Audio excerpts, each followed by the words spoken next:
Welcome to the theme park rundown for this week. And guess what? The 2026 season is here.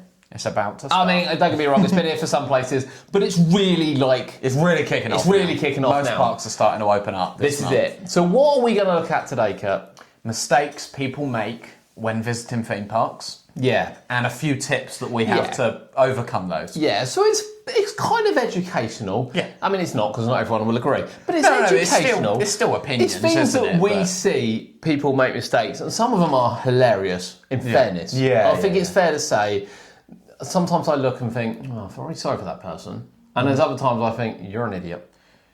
Yes, I mean, that sounds really I have hard. seen people walking around Chessington asking where Nemesis is and various things. I Yeah. mean, that, we can't fix that. We can't tip for that. No, that is out of our hands. I mean, to be fair, you need to do some research. We could do a whole different one on what we hear at theme parks. Oh, I jotted some down last year. Did you? On a day at Towers on how many stupid things I heard in queues. Yeah. And some of them were unreal, like nets on the Smiler being in case you flew out. Yeah. And I know people will say, it's insane, I've said honestly. this before a few things, and I had a few comments saying, well, not everyone knows what you know. It's quite obvious though, no one's going to fall out of Smiler and need the that's net what the to nets stop are there for. I mean, But anyway, anyway, these Yeah. are some mistakes that we see people make. yeah. Where are we starting? I mean, let's start pre-theme park. So Okay. pre you arriving at the theme park. Wow, okay. So the first one I'm going to say is pick the right park to visit. That's a good point. So, because people do that. I mean, you go to some parks and you see some of the people there and you think, you're not really the clientele. No. Now, whether that be a big group of teenagers going to a park expecting to be able to go on these massive roller coasters that aren't there because they're not at Towers, Blackpool or Thorpe. Yeah.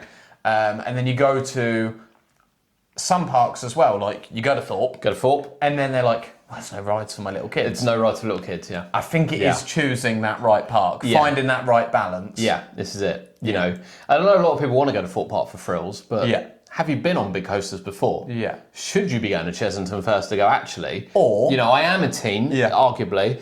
I've never really been to a theme park. Should I start with Vampire, Mandrill Mayhem, rather than let's go on Hyperion? Or you go to Towers, because then you've got Runaway Mine Train 13, you know, you've got a few others that can warm you up, and then you've got all the big coasters in the same park. And you've got kids' rides if you don't enjoy them. So, it's a good rounded one. I could head into CBeebies land. I have no problem with that. Get on Go Jet Says. Yeah, if you're too scared, you know, to go on Nemesis, I am. go sit on In the Night Garden. Yeah. Mission complete. That's a ride, that is. There you go. But yeah, I think pre is make sure you go to the right park. Yeah, You know, there's no doubt about it. It'd be like us rocking up at Gulliver's. It's just... It wouldn't be right. We'd cover it for the channel. But... We would. And they got a wooden coaster. They got some creds. Okay, you know? this is a really bad example of what we're doing. Who's got creds? Let's move on. What's the next thing, Kurt? Before? Pre-park, yeah. Pre-park. Booking in advance. Yeah. So that's 100%. both your tickets, because they can be up to half price of what you're going to pay on the gate. More? Yeah. So book your tickets in advance. Is the car parking going to cost you? Book your car parking in advance. They will charge you more on the day. Yeah.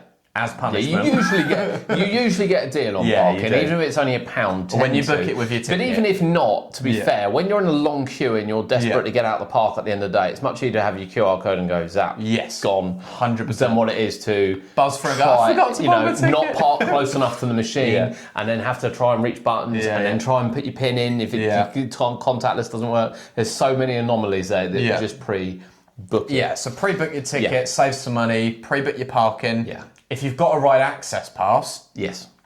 pre-book well in advance. Now, we see this a lot, don't we? Because we're talking about common mistakes made. Yeah. We don't know whether people or not are booking their tickets in advance. We hope they are. Yeah. But we do see a lot of people at ticket booths buying tickets. Yes. Now, I know there's 2-for-1 vouchers, granted, but I have to say, before we move on to wrap, 2-for-1 vouchers for me are a little bit of a mistake that we see people make, because generally it's still cheaper to book in advance than what it is to use a 2-for-1 voucher on the day. They can be, yeah. Yeah, which I think is why a lot of people now do promotions of up to 40% off. Yeah. Which is also the online price. Another mistake when, I've got benefits on my app. Just compare deals. Just compare deals. Don't just think, oh, that's got to be the best. Just compare deals. We hear it a lot when people say, we've used 2-for-1 to get in today. And I'm like, but it's 68 quid on the day. So you still pay 34, and sometimes they were doing deals last year where you can get it for 26 quid. Exactly. So, for Legoland and things, don't count a 2-for-1 deal worth anything anymore. Yeah. And I still see them. They can be sometimes. They can be, but I still see them on cereal packets. For Merlin, no way is it viable to do it. Mm-hmm. And the reason why the parks are so expensive on the day is A, because of 2-for-1 deals, and B, because they want you to book in advance so they know how many staff they need in. Yeah. Worth noting. Yeah. Wrap. Sorry. Carry on with wrap. Yeah, Ride Access Pass. Book it well in advance. I see a lot of people that go, I've looked for next weekend. Yep. There's no Ride Access Pass. Yep. At the same time, I agree it shouldn't be sold out 2 months in advance, 3 months in advance. I do think that's ridiculous that you've got to plan that There's far nothing ahead. we can do about that. I do feel bad when people want a last minute trip and they can't do it. Yeah. I totally get that. But I do think this year they're starting to... I did see Merlin post the other day, they're doing some waves of ticket releases, giving people a little bit more notice. So hopefully look at those as well. But certainly if you're Access Pass, sadly, you do have to book it. Yeah, we definitely see it at the park with people... trying to get it on the day. And they just don't do it anymore. You just can't do it. They occasionally will. I mean, I've been to off-peak days at Bolton's Park and it's sold out. Yeah. And I mean, it's crazy. It is crazy, but you just got to plan. Unfortunately, I don't know, spontaneous days out are just difficult in the theme park world, I think. Yeah, I mean, I think if you've got a pass... Or even if you book 2 days before online, you get it cheaper. Yeah. I do think it is the hardest for Ride Access Pass. Yeah, I think it is. And it shouldn't necessarily be, but sadly that's just what we have to deal with. Yeah. And that's why I say just if you're Ride Access Pass, try book it as far in advance as you can. This is it. Yeah, try book it far in advance. So you've got your park sorted. We see people, we definitely see people at the wrong park. We definitely see people that have used 2-for-1, and we definitely see people that don't have wrap for the day. Yeah. They don't really affect us, but also they don't. Pre-booking. Yeah. Merlin pre-booking. Yeah. And in addition to pre-booking, what else we got to check? The weather. We'll get onto the weather in relation to the pass. What pass? Blockout days. Blockout days. Because although, like the Merlin Gold Pass now, you are only restricted Fulton Towers fireworks, so you can go on all the bank holiday weekends and busy summer weekends that you couldn't go on last year. So that's a massive improvement. But if you've got the Essential Pass, I think there's still like 25, 26 days in a year where you're blocked out. Yeah. So make sure you know what those dates are. But it's not just Merlin, because Drayton's is the same. Drayton, you've got blockout days. Gold Pass. Paulton's, you've got blockout days. So do Blackpool. Paulton's have blockout days as well. I come a cropper with the Essential Pass last year. So do make sure. So make sure you check your the blockout days. Because you definitely won't get in. Yes, you won't get in. There's no doubt about that. You won't get in. You won't get into the park. And we see that. I've seen people at entrances. I've seen why isn't this pass valid today? And it's like, you've bought a pass that's 80 I've seen some people manage to get into Towers last year because the portal still let you book. Yeah. And because that was kind of their fault as well. Yeah. I think they made a couple of exceptions when it's not sold out. I think with the new passes, as a general rule, it's going to be... It's going to be quite strict. It's going to be more difficult. 100%. Okay, so the next one you said was... checking the weather. Yeah. When you book it, you might book it far enough in advance that there's no point checking the weather. Yeah. But even like the day before, a couple of days before, check the weather, because the amount of times we go and it's tipping it down with rain and people are in shorts and t-shirt. Yep. It can't be comfortable. I know there's people that Or it's suddenly a really warm day and everyone's bought their coats out. Yeah. You've got and then footwear as well, we said, didn't we? Yeah, so footwear. Yeah. People are not wearing the right footwear if it's raining and they're still wearing sandals. The thing is, I know people like to wear shorts and t-shirts and sandals and flip-flops and things, but it's just not... I don't know. I can't believe when it's 8 degrees outside, you want to be in shorts and t-shirts and flip-flops. I can't believe there's anyone that would want to walk around a theme park like that. I'm just failing to believe. And even when it is summer, I still recommend people don't wear flip-flops to the park. No. Because of having to take them off on a lot of rides. Yep. Sometimes you have to sit on them because of evacuation purposes. Yeah. The stairs are quite sharp, quite spiky for grip, for safety. You've got to have some kind of shoe on. Yes. So don't wear them. Just put a trainer on or something. But even Crocs. I've worn Crocs on Nemesis Inferno and things. I don't think I've taken them up to Towers, but I have worn them to Chessington and Fort Park, and they haven't fallen off. No. When they're in sports mode, people who wear Crocs will know what I'm on about. When you've got the back around the back of your ankle, right? Not clear. People know what I'm on about. I don't. Anyone who wears Crocs will know what I'm on about with sports mode. When you've got that on and you've got ones that fit you, the little switch on the bottom. They won't. Yeah, exactly that. I'll switch my Crocs into sports mode. Watch them go. But they won't fall off. But I think flip-flops and sliders I think I would personally we see avoid it a lot. I would avoid it. We see it a lot, and there's a lot of rides where they're like, you ain't coming on if you don't have shoes on. Yeah. And then you can't wear those shoes on the ride. So after you've queued 50 minutes for it, hour, you're not getting on it. Yeah. Or you're borrowing a friend's shoes when they come off. Yeah, I do think footwear is a big thing. See and it ties into weather as well. We see it a lot. Weather. We see it a lot. Yeah. Undoubtedly. 100%. So now we've made it to the park. Well, not quite. There's a couple. There's one or two more for before. We haven't made it to the park yet. Food costs. Ah, yes. Take this into consideration before you go. Yeah. Do you have £15 to £20 a meal for adults and £10 a meal for kids to spare on food? If you do, great. Yep. Spend it. Yep. If you don't, bring a lunch or look at whether they're doing pass deals on food. Look what discounts you can get with your pass. That will vary in all the different parks. Remember, Blackpool, you can't take a packed lunch. I was going to say, Blackpool, can't take food into Blackpool Pleasure Beach. If you have a call box in your car and you're parking in the car park, get a stamp, go out, eat it, come back in, great. Yep. Or if you have allergies, you can take food in. Yes. You can take food in if you've got an allergy. Ooh. You can. Whack my EpiPen in. Taking my bar of dairy milk with me. Might get away with that. I'm going to try that this year. But yeah, just take food costs into consideration. Yeah. So a lot of people get in and they go, oh my God, it's like $10.25 for a hot dog as it is at Towers. I think it's... Yes, that is stupid. It is stupidly expensive, but they aren't going to change it. No, so not. just know before you go, are you okay paying that? Yeah. Whether you get discount or whether you don't, or do you need to think about taking food, smarter ways, whether you take food or look at deals. I can visit a park for that and not eat, in fairness, but like, if you've got family... Although if you're doing a day at Towers, 10 a.m. to 8 p.m, maybe you eat at 2, 3 o'clock. Maybe you try and you bring a couple snacks for you in your pockets for the morning, and you try and have like a mid-afternoon lunch/dinner in one kind of thing. It's a difficult one, but you'll know when you need to eat. But we see it a lot. We see people flagging, and then we see people at restaurants debating prices because they're like, that's quite expensive. Yeah. And, I would say it's a bit of a I don't know. People should know the theme park's going to be fairly expensive. And they are fairly expensive.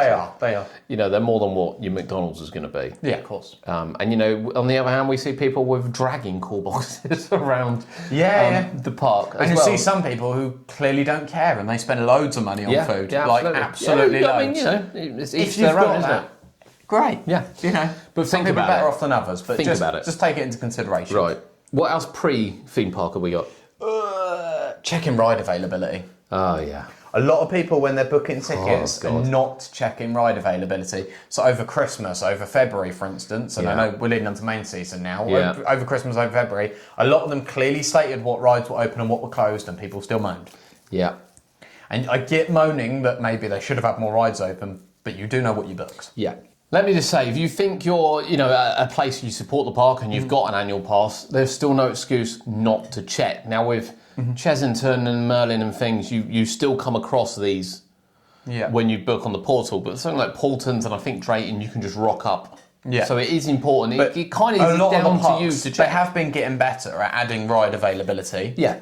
So whether that be they're going down for maintenance or they've got a mechanical issue, like Wicker Man last year was blocked out on there, and it won't always say a return date, but you know that it's shut for that period. Yeah.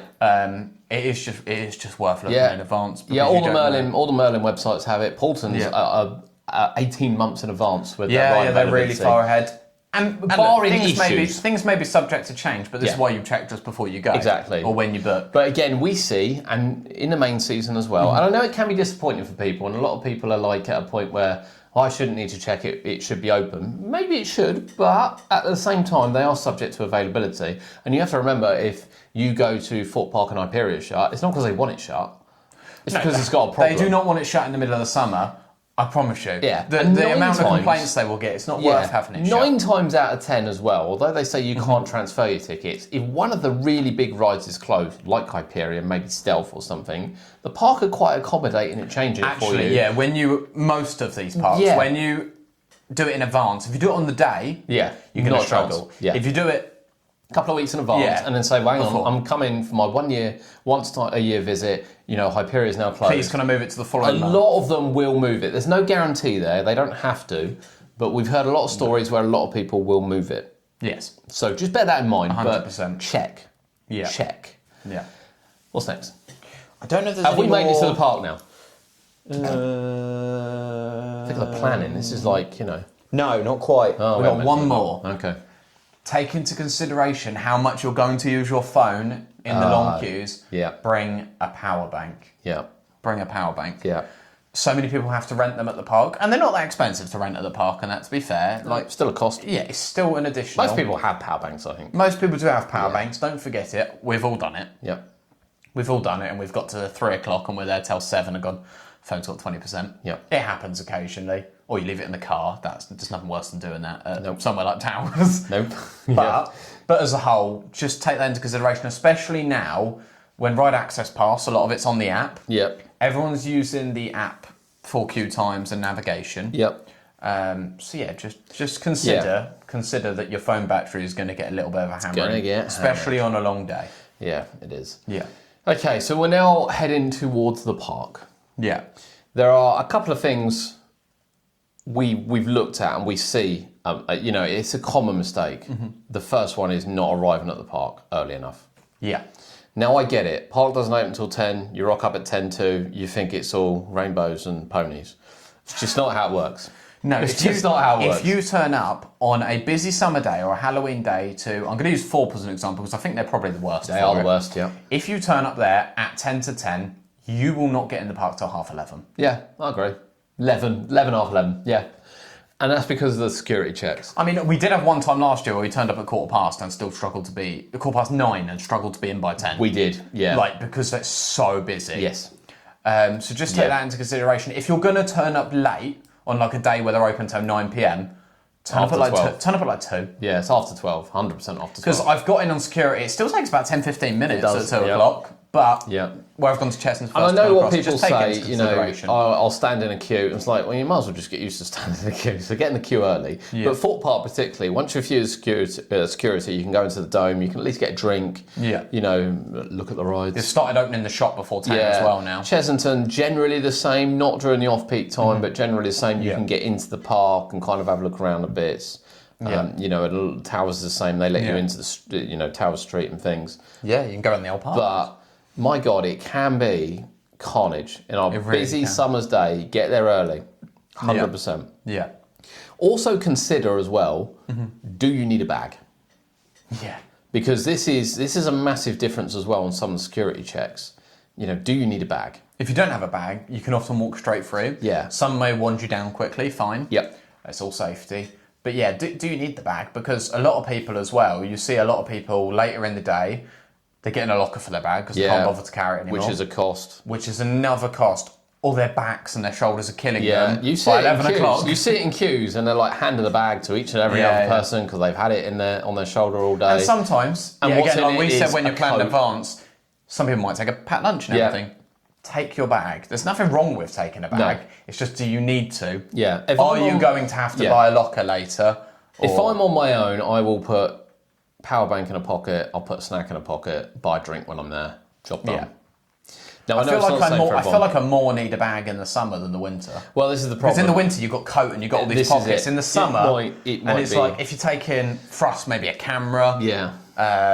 But we see and you want water bottles to refill and all these different things. I can see why some people. We see some big bags between like two people with bottles hanging out the side, and it's like rammed. And of course, then they haven't checked the weather, so they've taken a coat and they've taken the coat off and they stuff it in the bag. The families, I get it, but sometimes I do see people where it's just like one parent, one kid, and their bag is like wider than this 60-inch TV got in that bag? And I'm like, what is going on? It's like out here, they're bashing everyone with it. I'm like, what on earth are you bringing? What have you it's got like they've brought their whole bloody house with them. Yeah. I genuinely, it's insane. But do you need your bag? Because security are going to have to look through it. Yeah. I mean, it's just... Which is fine. It speeds up the process of bag handling throughout the day. And we see it as well. We see people get frustrated waiting to get their bag back if you've had to hand it in at, say, Wickerman or something. Yeah. And, we then see people thinking, well, I kind of want to keep my phone on me, but I'd like to put it in my bag, but is it safe on the side there? So, do you need the bag? Yeah.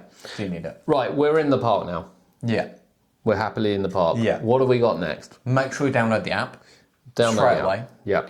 Because generally, some apps are terrible. Yeah, but most for ones like, especially Portland's, Blackpool and the Merlin parks, make sure you have the app downloaded. That's probably it. It's going to be really good though for looking at ride availability in terms of if there's any breakdowns, looking at queue times. You've got navigation on there, so you can find nearest sort of toilets, smoking areas, places to eat.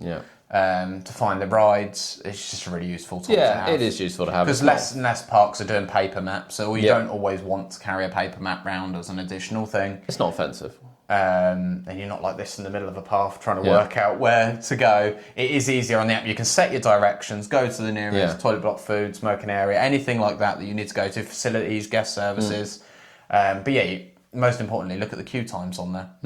So instead of just, if you're completely blind to it, otherwise you look on your paper map and you go, let's go to Nemesis. It might have a 90-minute queue at that point. See a lot Smile, of people, Wicker Man and Oblivion might all be on half an hour. We see a lot of people lost. And I know if you haven't been to the park before, it can be difficult. I do understand that. We still visit new parks where we don't know where we're going, and we will use manage all right. a map if it's available. Yes, exactly. Yeah, absolutely. All right, what's next? We'll list here. We did make a list. We were prepared. What have we got?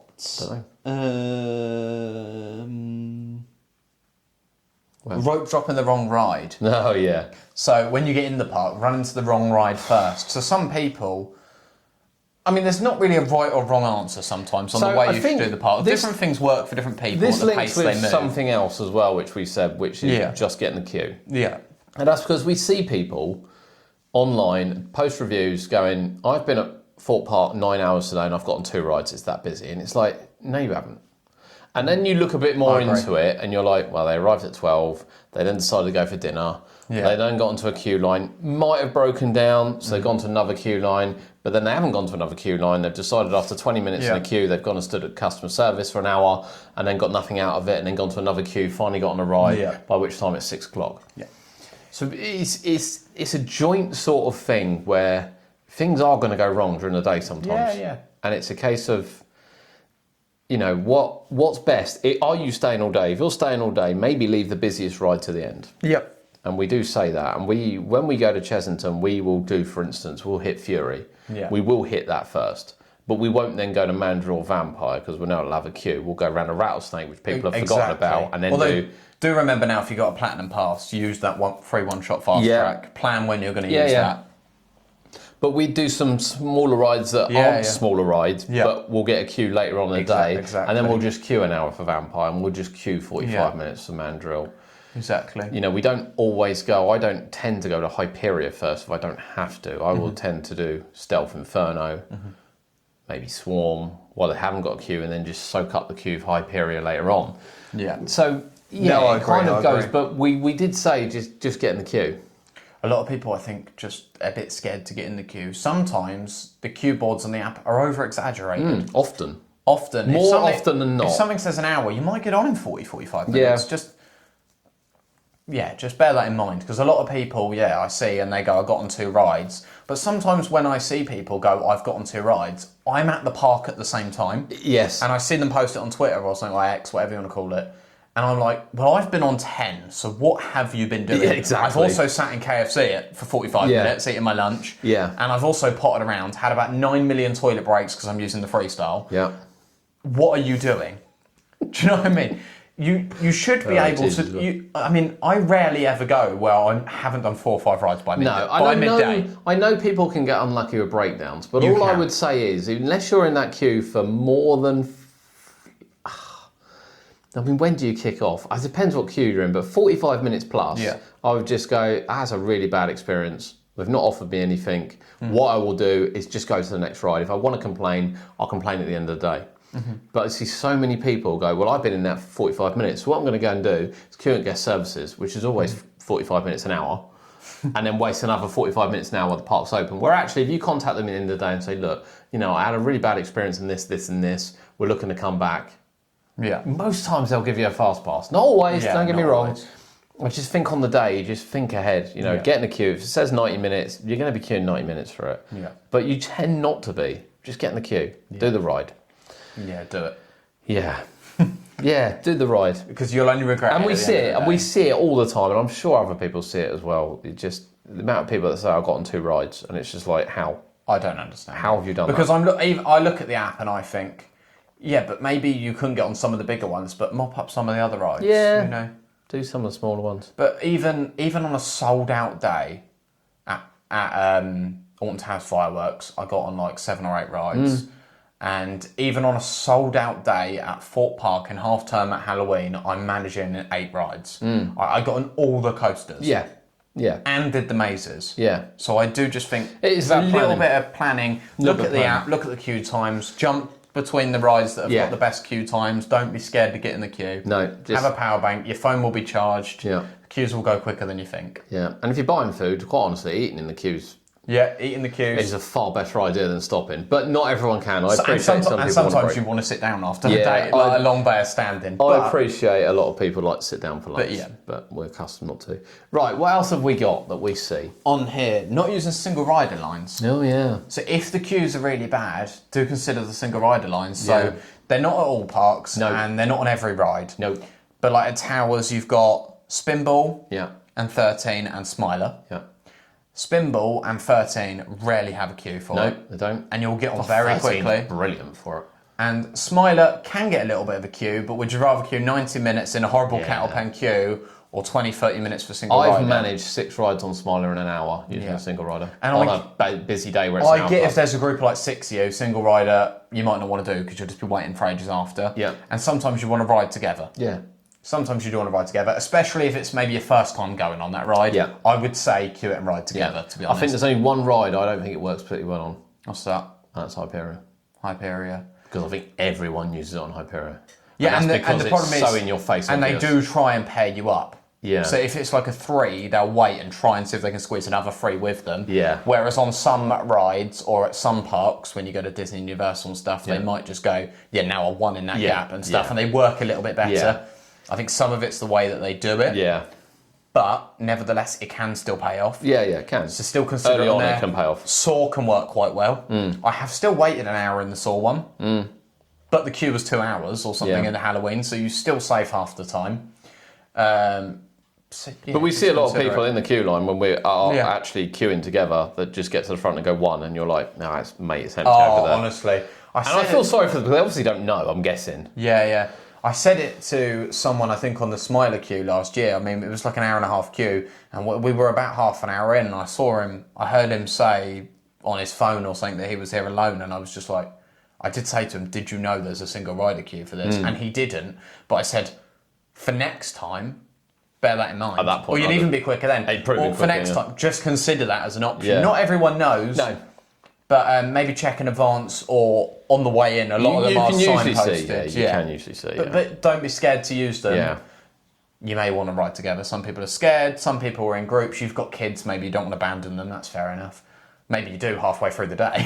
Yeah. But absolutely. Consider it as an option. I think especially at will. Especially I think if there's only 2 or 3 of you. Yeah. If you're like a teenager or an adult group especially, I would say use it.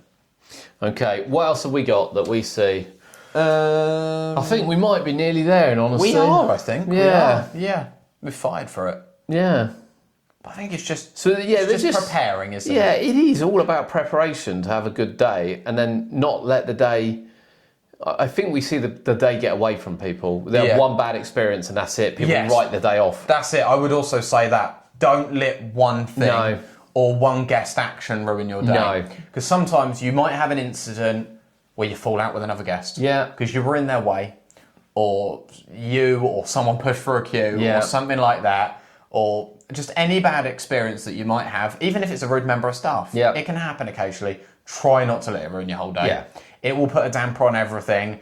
Then you'll go, I don't really want to queue, and you'll feel sad and depressed. Don't try not to let it. Just have it's your not always day. Possible, mind you. It depends what's happened, but try not to just have your day. But if it we really see it has ruined your day, guest services are there for a reason. Yeah, we see. But again, end of the day. End of the day. Yeah. But we see so many people, so many families like bickering and arguing over things. And Yeah. You listen to the argument because you can't help not to sometimes when you're in the queue. Some of them are quite funny. Some of them are quite funny. And we've seen some funny things, especially Fort Park's the best for Fort it. Park is. But most of them are like, that could have been avoided. That could have been avoided. That could have been avoided. Yeah. It's hard to say I don't think we can say as a, not a negative and of things we see that you have too high an expectation, because I don't think that's a thing. Yeah. I think your expectation of what the park can deliver is what they can deliver. But exactly, you know, at the end of the day, you can't let it spoil it. If you don't think it's meeting your expectation, just do what you need to do. Yeah, do what you need to do, and get as much done as you can. And I would say, as another mistake that people make is the sort of definition of queue jumping. So whether you're one of them or whether you don't like queue jumpers, like most of us, if you are one of them, just consider that sometimes now they will kick you out the park, not just the ride. Yeah. They will kick you out the park. We have seen it.